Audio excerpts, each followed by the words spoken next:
Welcome back everyone to my Let's Play of Castlevania II, Simon's Quest. We last left off Tiger Mouse, our hero. I just completed Bodley Manor and acquired Dracula's Nail, the fourth relic. The nail allows the whip to break blocks. Basically what we've been using the holy water to do. We're going to continue to use the holy water because the nail ain't really that good of a relic. The rib is much better because it provides Tiger Mouse here with the shield that can deflect fireballs, and this holy water is a good sub-weapon. So we'll just keep it on to break the blocks. You want to be careful when making these jumps because there's these skulls that float down from above. You want to just avoid them, so before you make the jumps, whip them and destroy them, and you'll be able to make the jumps safely. So we're heading over here to the sixth and final the fifth and final mansion that has a relic in it, a Laruba Mansion. There's 6 mansions, but the last one is just Castlevania where Dracula is, and there's no enemies there. So here's the last clue: Dracula's evil knife blows Carmilla's vision. Carmilla is going to be the boss in the next mansion, Laruba Mansion. And I guess this clue basically says that when we fight her, to use the knife. The gold knife, as I showed off earlier, can stun lock enemies, so it'll be really good to take Carmilla out. And the rib is also good to make her even a little bit easier, because her main attack is to shoot a fireball at the ground, hits the ground, and then splits into 5 different other fireballs, and the shield can block them. So now you want to make sure you have some laurels before you start trying to head to this manor, because you have these big swamp here, the East Joma Marsh. We don't have to worry about laurels on our way back though, because inside the Laruba Manor there's going to be a merchant who will fill up the laurel bag, the silk bag that we got, with 8 laurels. So that's pretty good. But here we are in a 5th manor.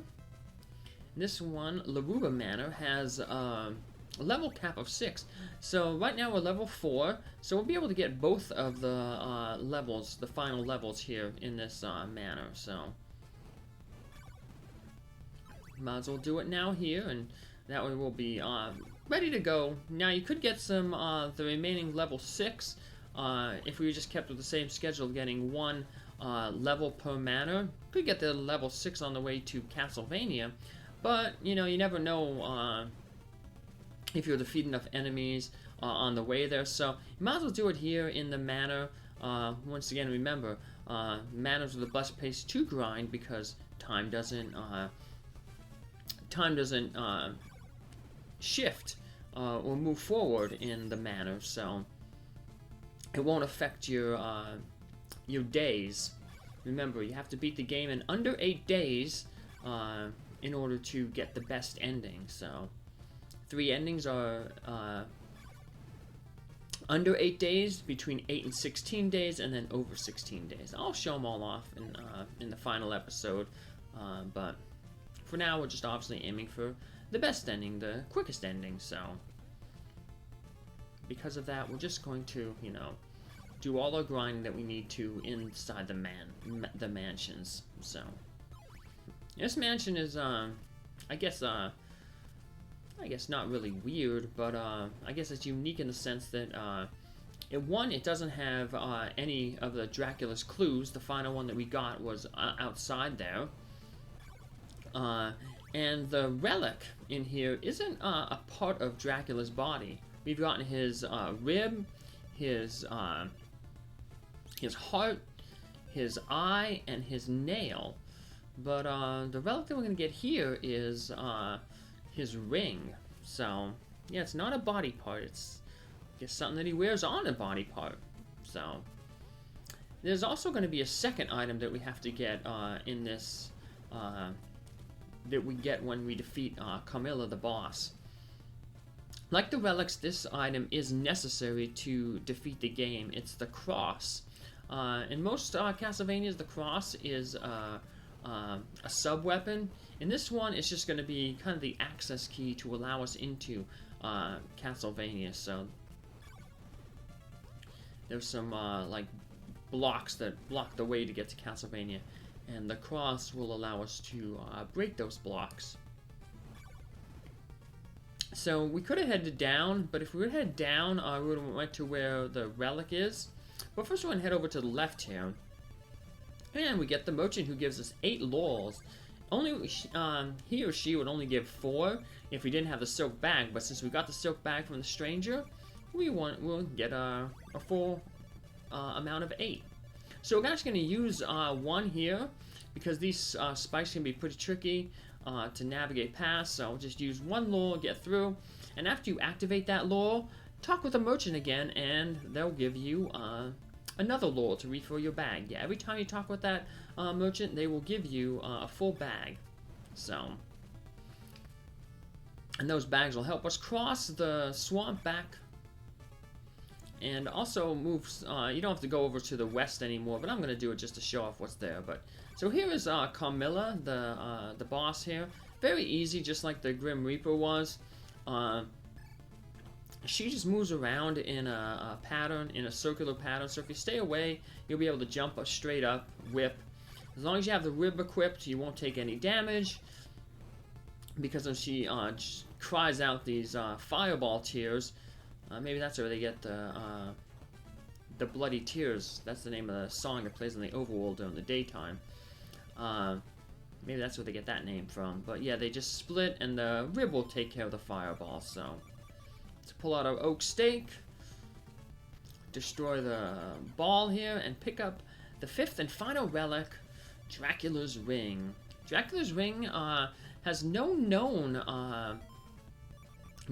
functions, so you never really want to equip it. Some people say that it negates the first hit that you take, but other people say it doesn't, so I didn't really test it out, because I don't really like to try to take damage, but with when you max out your level here, you don't really have to worry about, avoiding maybe 1 hit. You'll have more than enough defense, so. And plus we have a whole bunch of laurels for invincibility, so. Ooh, getting hit by the spiders. Yep, all the knights, they weren't hitting us, but yep, once again, spiders and spider webs. Deadliest stuff. So, ooh. Not too worried about taking damage right now, because before we leave this manor, we're going to max out our level. We'll get both level 5 and 6. And then we'll be level done for the entire game. We'll definitely be assured to have level 6 when we go to fight Dracula.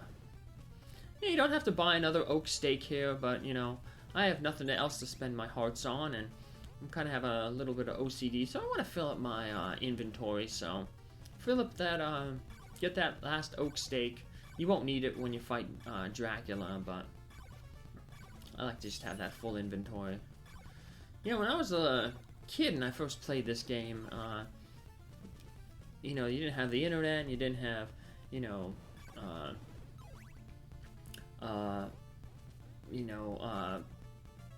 magazines and stuff. Well, you had Nintendo Power, but you didn't have a lot of the resources to, know a lot about the games. So there was a lot of different speculation as to how you get the different endings, and one of them was like you had to have a full inventory, you had to get every single item to get the right ending, but yeah, the amount of items you got determined your ending, but it turned out that what really is it's the time that it takes you to defeat the game determined your ending. So as we were kids, I was a kid, I tried to get all the inventory and thought that would help, but like I said, didn't. So but we're just gonna grind up, fast forwarding here to make the leveling a little bit more bearable. But once again, this is probably the easiest place to do it, because all the skeletons that are summoned are the slow walking skeletons, so they won't throw any bones, so we don't have to worry about won't have to worry about taking any damage, and they spawn relatively quickly. You just take 1 step over to the left, 1 step over to the right, and a new one will spawn. So pretty easy. It's not going to take too long to get both of the levels. So, and we'll see them when Obviously, remember, we'll know that happens when the life fills up. So there's level 5. And now we just have to get 300 more experience. So, and each of these little hearts, I believe, give the 4. So that would be 25 per level, so 75 hearts. So, usually get about maybe every 2/3, so maybe a little over 100 enemies or so should be enough to get the next level. So just fast forward in here. So I guess if you're sensitive to I should have pointed out earlier, if you're sensitive to the flashing, you might want to just fast forward this here, because nothing really is going to be happening here. So, but once we do defeat this leveling, we could head back to the right, and that's the way you're supposed to go to get to Castlevania, and that's where we will end up going. But before that, I just want to show off something over to the west, and how the game kind of wraps around. The map that came with the instruction manual, it kind of points out how everything is, how the layout is, and you kind of, if you follow the path, it's basically a circular path around. So I can link a description of the game map in the video description here, so you can check it out, and you can see how kind of the hero makes a circular around here. So he's not walking straight west. It's not like the world is that tiny that he's making a circular path. A tiny world like that would have like such small gravity, everything would just fly off. Yeah, if you can walk around the entire world in, what, like 4 days? Nope. So, alright. We're at level 6 now, so everything is good. We obviously have max hearts because we didn't spend any money, and we had to get a whole bunch of hearts to max out our level. So now, like I said, it's time for us to head out. And we're just going to make a little detour here. Heading over to the west. And this is, when we head over to the west, that'll explain why the Carmilla Cemetery was level 6. Had a level cap of 6, even though it was very close to the beginning of the game. So let's use our laws here. We've got a big marsh here to cross. So, massive, massive marsh. So, it's gonna take us 3 laws to get through it, so. But. And here we are, back in the Carmilla Cemetery. So, yeah, this was back at the, to the, east of the town where we got our, blue crystal. So, yeah, very close to the beginning of the game, episode 2. But yeah, remember there's that jump that you couldn't make? Well, there it is. Yeah, if we jump down over there, we'd end up, I forget the name of the town, Algiba, I think it was. And then the Yuba Lake, where the Rover Mansion was, the second mansion. So that's why I had such an extremely high level cap, because if you came from the other side, it's basically near the end of the game. So, the final manor. So, well, let's use our laws again to just cross this swamp, and we'll head on over and head on back to the 4th manor, Abodley Manor. And then this time, instead of heading to the west of Abodley Manor, we'll make preparations to head to the east. Because that's the only way that we haven't gone yet. So, woohoo! It's daytime! Make the enemies a little bit easier.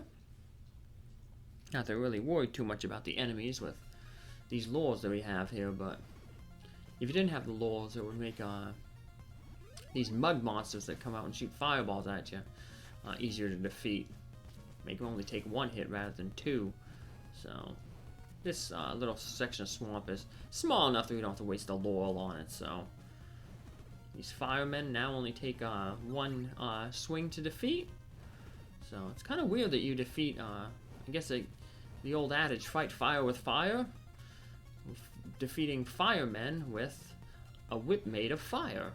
So that's kind of weird, but it's not like a Dragon Quest game or a Final Fantasy where fire monsters have resistance to fire. Wouldn't hurt them or does very minimal damage. It doesn't matter, so I guess the holy property of the whip overweighs the